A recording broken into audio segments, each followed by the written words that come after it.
played better, but still had some critical breakdowns in crucial situations. How do you balance kind of the good and the bad? Yeah, I mean, I think obviously you got to acknowledge the bad, and that's where you got to take the steps to improve. That's obviously a lot of those key critical moments that we needed to be better, and ultimately we just got to limit those. So that's obviously what you got to focus on, and sure, you can look at some good things and build on that, but really you got to attack what we need to get better at. How do you see? Sorry, you guys have been so close over so many games. How do you internalize that? Is that more frustrating or is it motivating? I mean, it's both. It shows, when we're playing complementary football on all three sides, this is a really good team. But, when we're not putting ourselves in situations to win and to execute and to get over the hump against, these tough games, which is obviously very frustrating and something that we've just got to be better at as a team to pull out the win in these close games. Have you seen the physicality in the Big Ten Conference, in these road games versus in the game that you guys had at home? Yeah, I mean, we've certainly gone against some good teams, with some good coaching, good players, good schemes.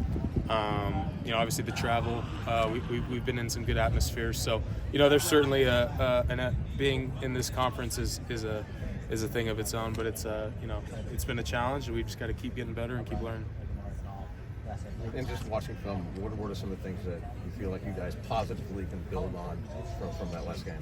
Yeah, I think we did some better things in the run game as a collective. There's still things in the run game that we need to get much better at, myself included. And it's just that constant battle of learning from the good and the bad and just keep growing as a unit, keep growing as a team. Same goes for us as this whole team. We're all in this thing together. What have you seen from Penn State's defensive front? Yeah, I mean, there's certainly a talented group up front. Obviously, they're playing real good ball all three sides this year as a team. So, it'll be a challenge. We've just got to have a great week of preparation, attack each day, dive into this game plan and be ready to roll.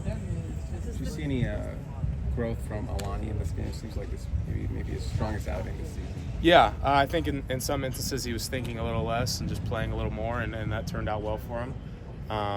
Certainly it was good to see that, and again, if he keeps growing on that, he'll be a real good player for us. You've been in the position of Elijah and Alani, who are second-year guys who were playing for the first time. What's been your message to them throughout this season? Yeah, I mean, it's tough. Kind of just like what I've already said in the interview, you just got to keep attacking, and it is tough, but you got to keep learning from the good and the bad. This game is extremely, you get feedback extremely fast. Which is good and bad, but you've got to stay here. You can't really go up and down with the emotions. You can't have a good play, good series, good practice, and feel like you're a great player. Just like you can't have a bad series, bad practice, feel like you're a horrible player, because neither of them is going to benefit you. You got to stay steady, just keep learning and keep attacking. How hard is that to learn? It's pretty hard. I mean, it's just, the game, it doesn't reward you for anything. It doesn't owe you anything. You just have to keep earning it over and over and over, which is certainly, why this game is hard, but why, when you do that and you do the right things and you do it as a team and you win, it's why it feels so good. Does the travel feel different? Do those games feel any different? I mean, I wouldn't say the games feel any different. Obviously, the travel schedules are a little different, but, I wouldn't say the games feel any different.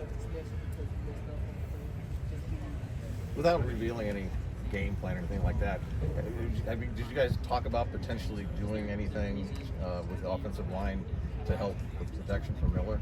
Yeah, I mean, obviously Coach Riley and Coach Henson, they've got a great game plan for us each and every week. So, you can ask Coach more about, specifics there, but whatever he gives us, we got to fully buy into it and be ready to execute come Saturday.